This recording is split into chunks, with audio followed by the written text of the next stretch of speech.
Est-ce que les opposés s'attirent ou ce qui se ressemble s'assemble? Alors, je vais vous donner ma vision de la chose, que je trouve assez basique et assez simple au final, mais je suis surpris en fait des réactions des autres et des arguments qu'ils ont. Bref, c'est très simple. Alors, la première théorie, c'est les opposés s'attirent. Donc, ça voudrait dire quoi? Ça voudrait dire que si on se ressemble, si on est trop similaire, bah du coup, on ne s'apporte rien, on n'est pas complémentaires l'un de l'autre, et du coup, on ne va pas s'attirer, on va s'ennuyer, parce qu'on est déjà avec nous-mêmes, on n'a pas besoin d'avoir nous-mêmes fois deux.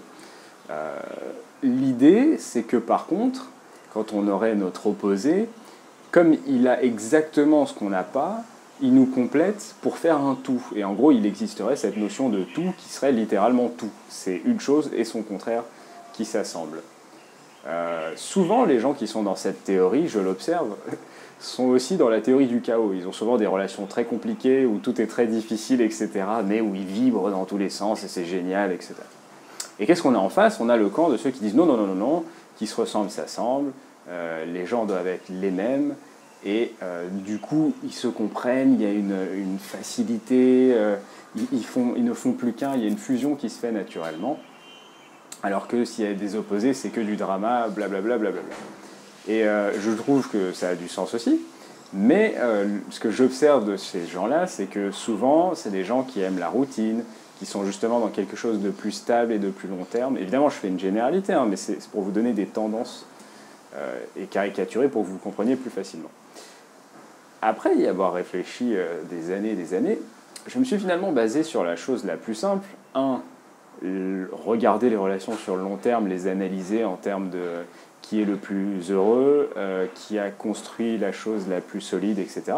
Et deuxièmement, qu'est-ce qui est conforme à la nature? Parce que pour moi, il n'y a que la nature qui dit la vérité. Et elle nous révèle toutes les clés de l'harmonie. Toutes les lois ont été inventées par la nature et existent dans la nature. Nous, on ne fait que les utiliser et les emprunter. Et il y a un truc qui est évident dans la nature, c'est que ne peuvent s'accoupler que des choses qui sont de même espèce. C'est un fait. Nous, on est des humains, on ne peut pas s'accoupler avec des animaux. Et pourtant, ils ont une structure qui est très proche de la nôtre. Ils ont un cerveau, ils ont des yeux, ils ont des bras, certains, ils ont des pieds, ils ont des parties génitales qui ressemblent aux nôtres, ils ont un système digestif comme le nôtre. Et pourtant, ça ne marche pas. Si on regarde dans les fluides, l'eau et l'huile, on peut faire ce qu'on veut, pas les mêmes propriétés, impossible. Et tout ça, à chaque fois, peut fonctionner par l'aide d'un intermédiaire. Et l'intermédiaire, c'est quoi? C'est celui qui a un peu de l'un et un peu de l'autre. C'est un peu, si on regarde les relations hommes-femmes, au final, on est de même nature. Un homme et une femme, c'est un humain. Ça choquera personne. Par contre, on n'a pas les mêmes degrés des différents éléments qui nous composent. Par exemple, un homme produit énormément de testostérone, très peu d'œstrogène. Une femme produit beaucoup d'œstrogène, très peu de testostérone. Donc on produit les mêmes hormones, simplement on ne les a pas équilibrées de la même manière.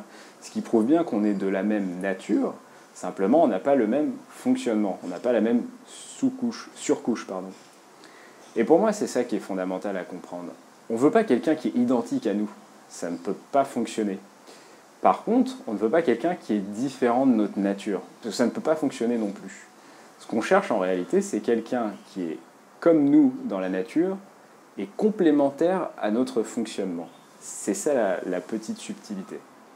Et pour rester assez court, je vous donnerai l'idée communément admise chez les idéalistes qui est l'existence de l'âme sœur. Si vous réfléchissez bien, l'existence de l'âme sœur, tout est dans le terme. C'est une âme sœur, on est sœurs. Du coup, qu'est-ce que ça veut dire? On a un lien familial, on a le même patrimoine génétique. Et si vous regardez un frère et une sœur, ou deux frères, ou je ne sais pas trop avec la théorie des genres comment on classifie les gens, eh ben, vous verrez que c'est des gens qui ont le même patrimoine génétique, mais avec des dosages différents. Eh ben, c'est ça qu'on cherche. On cherche quelqu'un qui est issu de la même branche, mais qui par les accidents de son environnement s'est exprimé et élevé d'une manière différente.